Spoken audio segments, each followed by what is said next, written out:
জয় নিতাই, গৌর হরি বল। শ্রীধাম বৃন্দাবন থেকে বলছি। এটা যমুনার তীরবর্তী স্থান। প্রতিদিনকার মতো আজও আমরা কিছু ভাগবতীয় শাস্ত্র সিদ্ধান্ত অনুযায়ী ভাগবতীয় কথা আলোচনায় ব্রতী হয়েছি। আজকের বিষয় পঞ্চম মনু রৈবত। পঞ্চম মনু রৈবতের সময় ভগবান কি নামে অবতীর্ণ হন, এ বিষয়ে আমরা শ্রীমদ্ ভাগবত মহাপুরাণ ব্যাসদেবকৃত তার অষ্টম স্কন্ধের পঞ্চম অধ্যায়ের 2 থেকে 6 নম্বর শ্লোক থেকে জানতে পেরেছি যে এই পঞ্চম মনু রৈবত সম্বন্ধে আমরা জানি যে প্রথম মনু হচ্ছেন স্বয়ম্ভূ মনু, দ্বিতীয়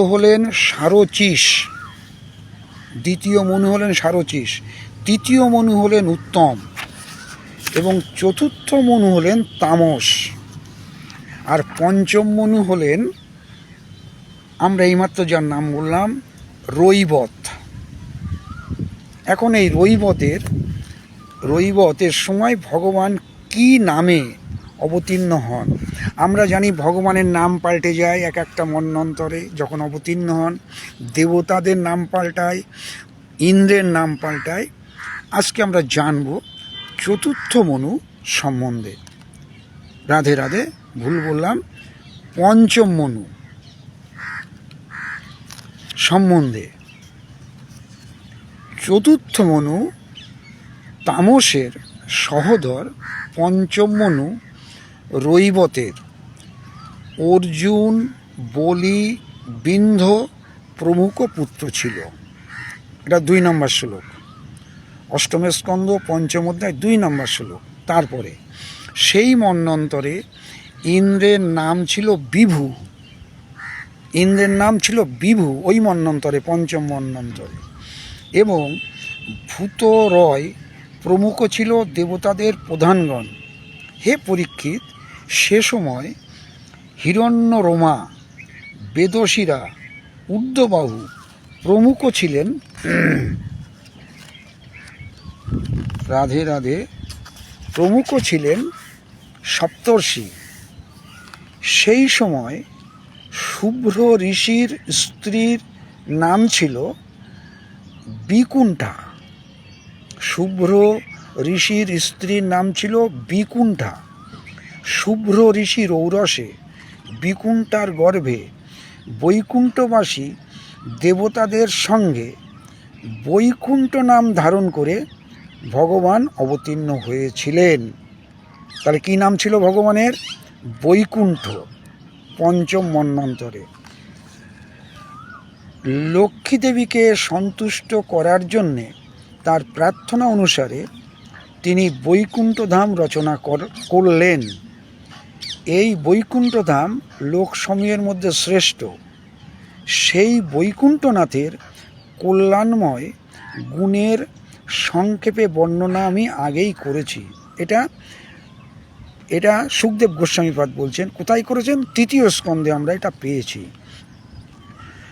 ভগবান বিষ্ণুর সম্পূর্ণ গুণাবলী বর্ণনা করতে সেই সমর্থ, আরেকবার শুনুন, ভগবান বিষ্ণুর সম্পূর্ণ গুণাবলী বর্ণনা করতে সেই সমর্থ যে পৃথিবীর ধূলিকণা গুনতে পারে। অর্থাৎ ধূলিকণা গণনা করা যেমন জীবের অসাধ্য, তদ্রূপ বিষ্ণুর গুণ বর্ণনাও জীবের সাধ্যাতীত। এই আমরা পেলাম শ্রীমদ্ ভাগবত মহাপুরাণের অষ্টম স্কন্ধের পঞ্চম অধ্যায়ের 2 থেকে 6 নম্বর শ্লোক। ভিডিওটি ভালো লাগলে লাইক শেয়ার কমেন্টস করবেন। প্রতিদিনই আমরা এইভাবে ভাগবতের সিদ্ধান্ত, তার অধ্যায়, স্কন্ধ, অধ্যায়, শ্লোক অনুযায়ী আমরা ভাগবত কথা আলোচনায় ব্রতী হই। আজকের এ পর্যন্ত। আপনারা ভালো থাকুন, সুস্থ থাকুন, আনন্দে থাকুন।